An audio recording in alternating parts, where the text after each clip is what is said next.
Right, చెన్నైలో జరుగుతున్న KB సేన ప్రారంభోత్సవ కార్యక్రమంలో మంత్రి కందుల దుర్గేష్ మాట్లాడుతున్నారు. అలాగే ప్రైమ్ లైన్ డైరెక్టర్ కూడా అక్కడే ఉన్నారు. లైవ్ లో చూద్దాం. ప్రతి ఒక్కరికి కూడా ప్రత్యేకమైనటువంటి అభినందనలు తెలియజేస్తాను. మీ అందరికీ కూడా స్వాగతం పలుకుతున్నాను.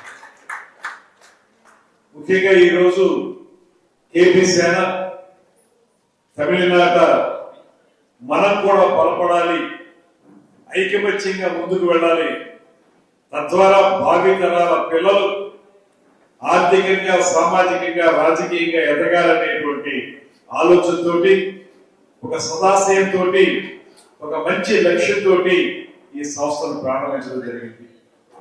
వారికి నేను ప్రత్యేకమైనటువంటి అభినందనలు తెలియజేస్తున్నాను. కారణం ఏంటంటే, ఒక సరైనటువంటి సమయంలో సరైనటువంటి సంస్థకి అంకురార్పణ చేశారు. ఇవాళ మనం ఇలాంటి సంస్థలు చిన్నగా ప్రారంభమైనప్పటికీ కూడా రాబోయే రోజుల్లో ఖచ్చితంగా ఒక కీలకమైన మార్పు తీసుకురావడానికి ఈ కేబీ సంస్థ పూర్తిగా పనిచేస్తుందనేటువంటి మాటను కూడా నేను ప్రత్యేకంగా నమ్ముతున్నాను. ఈ సందర్భంగా చెన్నైలో స్థిరపడినటువంటి లక్ష్మీ నరసింహ చెట్టి గారిని మనందరం కూడా ఒకసారి జ్ఞాపకం చేసుకోవాలి. అటువంటి మహానుభావుడు మద్రాస్ నేటివ్ అనేటువంటి ఒక సంస్థను ప్రారంభించి స్వాతంత్రోద్యమంలో పాల్గొని, దాంతో పాటు మొట్టమొదటి క్రెసెంట్ అనేటువంటి పత్రికని మద్రాస్ కేంద్రంగా ప్రారంభించినటువంటి లక్ష్మీ నరసింహ చెట్టి గారు తమిళనాట తెలుగుకు సంబంధించి చేసినటువంటి అద్భుతమైనటువంటి వ్యక్తి. తెలుగు వ్యక్తిగా, బలిజ వ్యక్తిగా అద్భుతమైనటువంటి కార్యక్రమాలు చేసినటువంటి లక్ష్మీ నరసింహ చెట్టి గారు, వారిని కూడా ఈ సందర్భంగా స్మరించుకుంటూ సాహితీ సమరాంగణ సార్వభౌముడిగా పేరు పొందినటువంటి, దేశ భాషలందు తెలుగు లెస్స అని తెలుగు యొక్క గొప్పతనాన్ని ప్రపంచం నలుమూలలా తెలియజేసినటువంటి ఉభయ కవిమిత్రుడు, సాహితీ సమరాంగణ సార్వభౌముడు శ్రీకృష్ణదేవరాయల యొక్క వారసులుగా ఇవాళ ఈ కార్యక్రమాన్ని ప్రారంభించుకున్న మీ అందరికీ కూడా అభినందనలు తెలియజేస్తూ, రాబోయే రోజుల్లో మీరందరూ చెప్పిన విధంగా ఖచ్చితంగా తమిళనాట కూడా మనం బలోపేతం కావాల్సిన అవసరం ఉంది.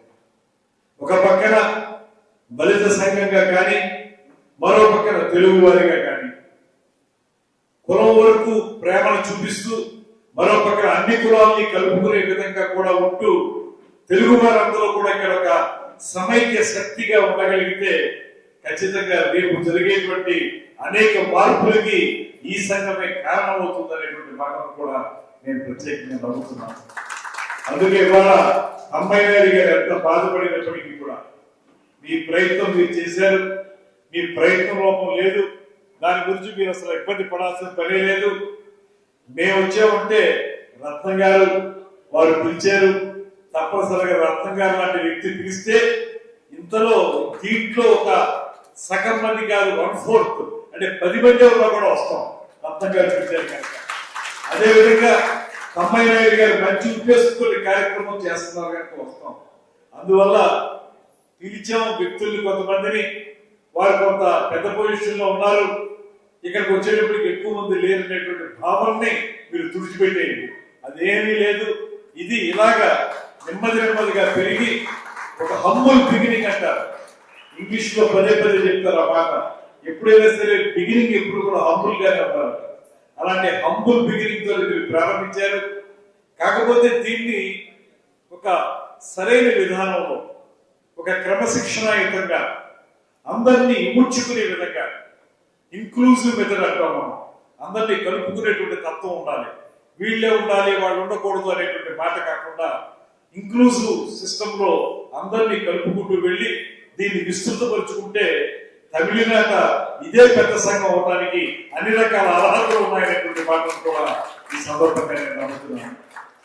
అదేవిధంగా ఇందాక చెప్పిన విధంగా కేబీ కాపు బలిజ సంఘంతో పాటు సమాజంలో ఎవరైతే ఇతర వర్గాల వారు, వెనకబడిన వర్గాల వారు, అట్టడుగు వర్గాల వారు ఉన్నారో వారిని కూడా కలుపుకోండి. పవన్ కళ్యాణ్ గారు చెప్పిన మాట కూడా, కాపు బలిజలు పెద్దన్న పాత్ర పోషించాలి అనేటువంటి మాట చాలా కాలం క్రితం సమావేశంలో చెప్పారు ఆయన. పెద్దన్న పాత్ర అంటే ఇంటికి పెద్ద కొడుకు ఎలా ఉంటాడో, అన్నయ్య ఎలా ఉంటాడో, అన్నయ్య తమ్ముళ్ళు ఎలా చూసుకుంటాడో అలాగా అన్నయ్య కుటుంబాన్ని చూసుకుంటూ తన కుటుంబం అంటే కాపు బలిజలు, దాంతో పాటు ఇతరత్ర కులాల వారిని కూడా కలుపుకుంటూ, వెనకబడి కులాలు కలుపుకుంటూ ఒక మంచి అన్నగా ముందుకు వెళ్లాల్సిన బాధ్యత కాపు బలిజల మీద ఉందనేటువంటి మాట కూడా పవన్ కళ్యాణ్ గారు చెప్పారు. దాన్ని కూడా ప్రత్యేకంగా మీరు తీసుకోండి. ఇవాళ మీ అందరికీ కూడా నేను రావడంలో మరో అంశం ఏంటంటే, రత్నం గారు పిలిచారు, వచ్చాను. దాంతో పాటు మీ ముందు నిలబడి ఇవాళ ఇలాగా ఒక మంత్రి హోదాలో, ఒక శాసనసభ్యుల హోదాలో నిలబడి మాట్లాడుతున్నారంటే దానికి కారణం కొణిదెల పవన్ కళ్యాణ్ గారు అనేటువంటి మాట కూడా ఆయన ఇచ్చినటువంటి ఆశీస్సుల వల్ల, సహకారం వల్ల ఇవాళ రాష్ట్ర మంత్రిగా నేను ఉండగలిగాను. ముఖ్యమంత్రి చంద్రబాబు నాయుడు గారు లాంటి ఒక సమర్థవంతమైనటువంటి పరిపాలనా దక్షుడి యొక్క టీంలో నేను కూడా వెంబడి కాగలిగాను.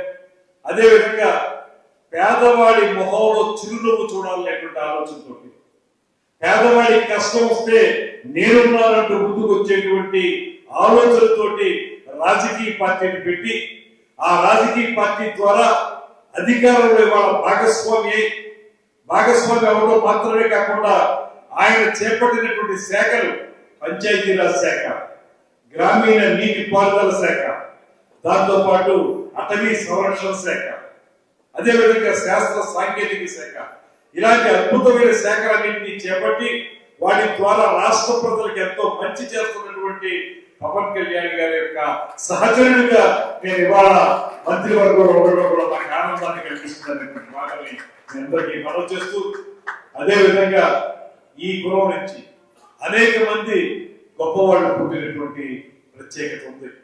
శ్రీకృష్ణదేవరాయలు గారు కానీ, ఎస్వి రంగారావు గారు కానీ, ద్వారం వెంకటస్వామి నాయుడు గారు కానీ, కోడి రామమూర్తి గారు కానీ, సావిత్రి గారు కానీ, అదేవిధంగా కొణిదెల చిరంజీవి గారు కానీ, అదేవిధంగా ఇప్పటి కొణిదెల పవన్ కళ్యాణ్ గారు కానీ, ఇలాంటి అత్యుత్తమ వ్యక్తుల్ని ప్రసాదించి నవనవోన్మేష సుందర వదనాల మీదుగా జరుగుతున్న కేబీ, ఆ కేబీకి సంబంధించినటువంటి ఈ సంఘం దినదిన ప్రవర్తమానమై ఖచ్చితంగా మంచి సంస్థగా రూపొంది తమిళనాట మన ఉనికిని, మన అస్తిత్వాన్ని, మన యొక్క గొప్పదనాన్ని, మన యొక్క బలాన్ని నిలబెట్టుకునే విధంగా మీరందరూ కృషి చేయాలని, దానికి అవసరమైనటువంటి సపోర్ట్ ని ఆంధ్రప్రదేశ్ నుంచి మేము కూడా అందిస్తామనేటువంటి మాటను కూడా ఈ సందర్భంగా తెలియజేస్తూ, ఇంతకుముందు ఒక సోదరు చెప్పారు, ఇక్కడ తెలుగు భాష ప్రాముఖ్యతను నిలబెట్టడం కోసం